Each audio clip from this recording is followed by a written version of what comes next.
touchdown passes a day, and nice senior day all the way around. Really, just what was it like getting a couple touchdown passes and having a big senior day on senior day? Yeah, obviously it was really special for a lot of reasons. Like you said, senior day was definitely a big thing. Be able to get two touchdowns in front of the home audience that have been there like all year for us. It's just really special to go out there last home game and just execute at a high level. A bit of a slow start for whatever reason, but then he obviously, figured stuff out, and that I think he counted for 4 touchdowns running pass. And just what'd you think about the way he started and the way he responded to that? Yeah, Kind I'd of a say rough as start. the offense as a whole, we kind of started pretty slow. Obviously, the run game wasn't really there for us, and maybe just some miscommunications in the past game led to some 3-and-outs and some drives stalling out. But like you said, as the game went on, I think everything started clicking for us, and obviously we continued to go out there and have success, which I thought was special. A couple turnovers early. La Tech could have capitalized, and could have been a lot different game if they jump out early. But the defense, they did the sudden change thing pretty well. How important was that? Just what you think the way the defense responded when they got put in some bad field position? Yeah, obviously, big props to the defense. Like you said, getting some big stops. Obviously, with the fake field goal and then pushing them back and then missing a field goal, just to keep momentum on our side. I think they did a great job just going out there every play and executing. Andrew went over 1,000 yards for the season today. I'm curious, like, did the receiver room know how close he was and kind of what was it like and what's it been like seeing him play this season? Yeah, I heard a bunch of people on the sideline saying 1K, 1K, and I didn't know what they were talking about. And so I asked someone, they're like, Drew went over 1,000. So obviously, big props to him. It's been a special season for him, special 2 years, and it's been great to be able to be on his side throughout the process. I know y'all try to, tone everything out, outside noise and everything, but there's been a lot of, talk about Coach Pittman, his future and everything. How have y'all handled that as players? Did y'all want to kind of come out here and win this, maybe secure his job for him? Kind of how did y'all approach that?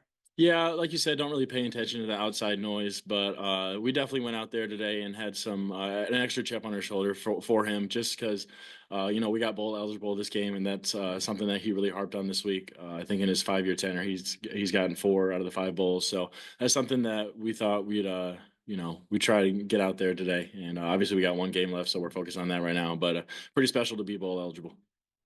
It's Talen's first season here. I'm just wondering, like, how has your, chemistry and maybe relationship with him evolved from the beginning of the season to now? Yeah, like you said, he's been here a short while, but I've gotten to know him pretty well. Obviously, if you're a receiver and you don't know your quarterback pretty well, that's probably a problem. Just getting to know him outside of football, especially, just a great guy, a real Christian guy. I think that's very important, something that we share in common. So, you know, just yeah, he's a good guy. Andrew was in here saying at Commerce they never went to postseason or bowl or whatever. And I should looked up Hillsdale, but I honestly don't know if did you guys ever go to the playoffs when you were at Hillsdale or anything? We didn't go to the playoffs, but we did end up going to a bowl game. I think it was COVID year. I'm not sure exactly when it was, but we only got there because the 2 teams in front of us like declined. They didn't want to go, so we had to step up and go, which it kind of sucked because it was in December in Indiana. But hopefully we'll be a little bit warmer. Yeah. What I guess I didn't know D2 schools had bowl games. I think there's one bowl game, and that we were the ones in it. So where was it in Indiana? Don't put me on the spot like that. I can look it up. That's okay. It's forgettable. It sounds like. No, it was a great time. It was a good time. And then, Rashad Dominion, he's had kind of a rough time. He talked about it on the radio show the other night, but he's back now and playing and had a really productive day. What do you think of his game? And you guys probably know better than we do what he's gone through, just kind of how he's dealt with everything and how he's, back with the team and doing well now. Yeah, I think if you watched on the sideline, a lot of people were really excited for him to go out there. Man, he was running the ball hard and he was making cuts and just making big plays sometimes out of nothing. Really special to see him and all the work that he's put in. Like you said, it's been a little bit of a frustrating year for him. So just to see him bounce back like that was really special. Of a boost is that for the offense? I know you got Jaquinnon obviously and Braylon, but when R-Dub does that, he's an experienced guy, 3rd year in the program. How big is that for the offense that he's is playing like he has been? Yeah, I think we got one of the best backfields in America. You see that Braylon stepped up. Obviously, Jaquindon's an incredible player. Rod, and then obviously to see our Dub go out there and make some plays, like you said, really special.